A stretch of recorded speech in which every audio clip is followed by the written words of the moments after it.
el organismo. Hasta podría generarse ácido hidroclórico en el estómago y causaros acidez. Así pues, hace tiempo que se sabe que una experiencia recordada puede desencadenar el mismo flujo de neurotransmisores y la misma liberación de sustancias químicas en el organismo que una experiencia real. La doctora Langer pidió a las personas del experimento que volvieran a los años 50. ¿Y qué ocurrió? Al cabo de una semana, varios biomarcadores analizados revirtieron en gran medida, entre ellos la flexibilidad de los dedos o incluso su longitud. Revirtieron también otros biomarcadores como la audición o la visión. Y este experimento no incluía ejercicio físico, un cambio de dieta, meditación o la toma de antioxidantes, acciones de las que sabemos, por otra parte, que pueden influir en los biomarcadores del envejecimiento. Y la razón por la que hablo de estudios como este no es porque crea conveniente que nos retiremos a un lugar apartado e imaginar que vivimos en los años 50. La razón por la que hablo de estudios como este es que quiero llamar vuestra atención sobre una cuestión importante. ¿Qué es esto que llamamos realidad cotidiana? ¿Qué es la realidad cotidiana? Esta es la cuestión que quiero tratar ahora. Tal vez lo que consideramos la realidad cotidiana no es otra cosa que una hipnosis programada socialmente, una ficción inducida en la que hemos accedido a participar de forma colectiva. De vez en cuando, algunos salen de esa hipnosis de condicionamiento social y se forma un interesante y variopinto grupo de sabios, psicóticos y genios. Nuestra experiencia de la realidad cotidiana es el resultado de la interpretación de la experiencia sensorial. Así es como experimentamos el mundo, al fin y al cabo, a través de los sentidos, de lo que vemos, tocamos, saboreamos y olemos. Incluso tenemos expresiones como ver para creer. Si uno puede ver algo, lo puede tocar, tiene una textura, un color. Entonces es real. Existe. Y si uno no lo puede experimentar a través de los sentidos, entonces uno piensa, bueno, no es real, solo está en mi imaginación. Espero que para cuando acabemos hoy os haya convencido de que si podéis ver y tocar algo, probablemente sea una ilusión. No tiene una realidad intrínseca. Y en cambio, el embrión de algo que no podéis experimentar a través de los sentidos, que ni siquiera podéis imaginar, que no es conceptualizable, es más real que cualquier otra cosa que tengáis en la mente o podáis experimentar a través de los sentidos. Es abstracto, inefable, misterioso e incomprensible para mucha gente, pero experiencial.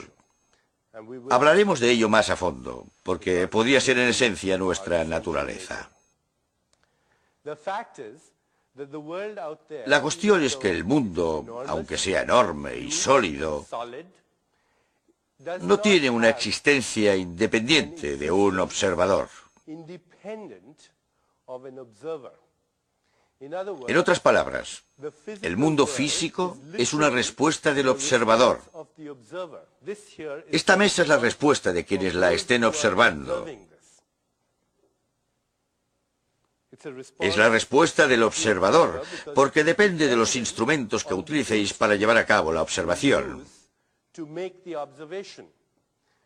Los instrumentos que utilizamos para observar son básicamente los receptores y el sistema nervioso. Y la forma en que utilizamos estos instrumentos y la forma en que hemos aprendido a utilizarlos nos proporciona una determinada imagen de la realidad. Y creemos que esa imagen de la realidad es la realidad, pero lo que quiero demostraros hoy es que hay una diferencia entre la realidad y nuestra percepción de la realidad.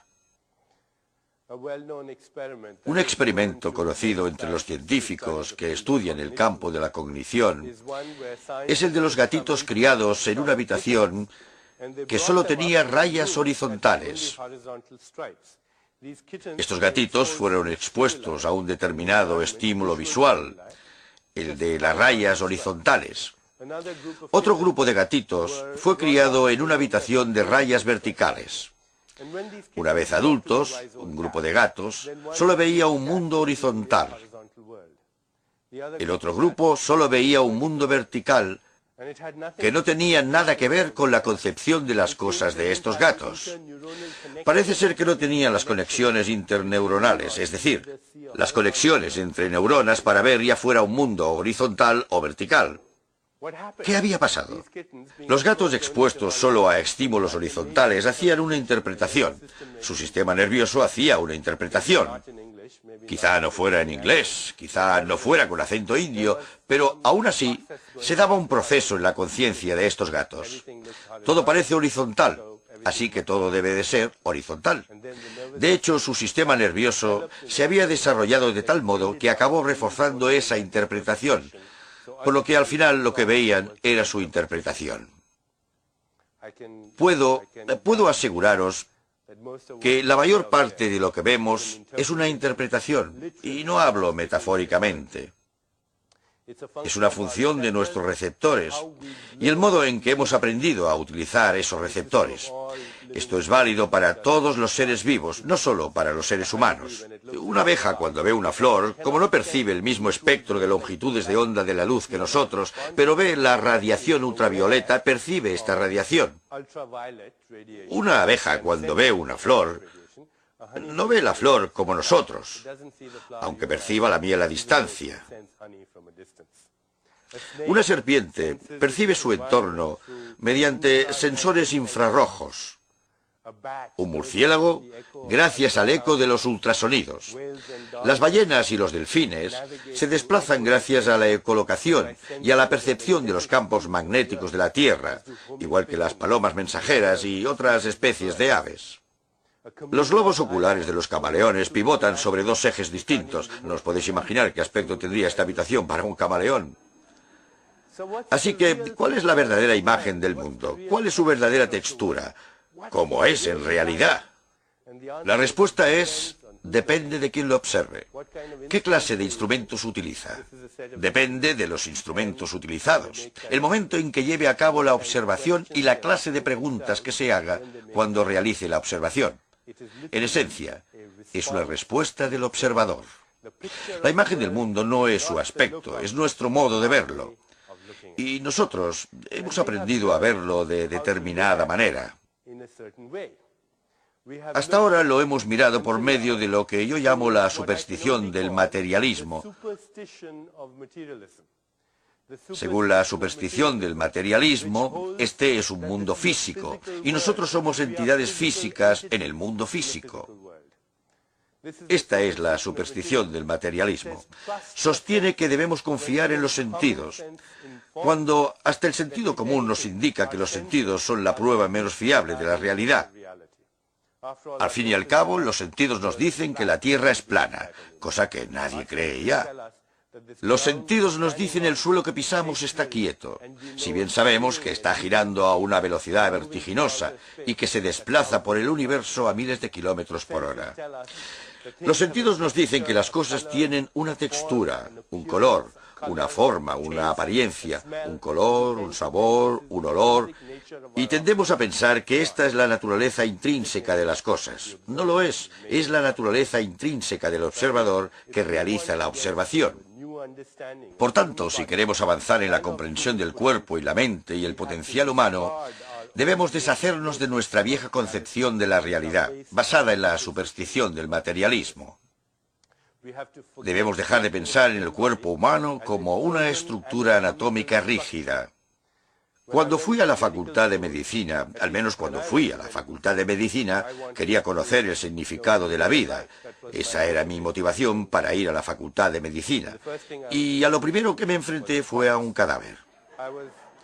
Se suponía que debía comprender el significado de la vida por medio del examen de un cuerpo sin vida, y ese modelo es el que sigue prevaleciendo.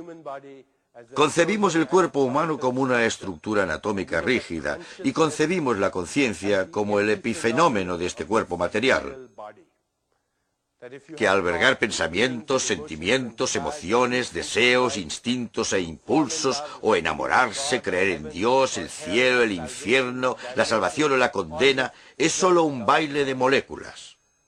Se supone que la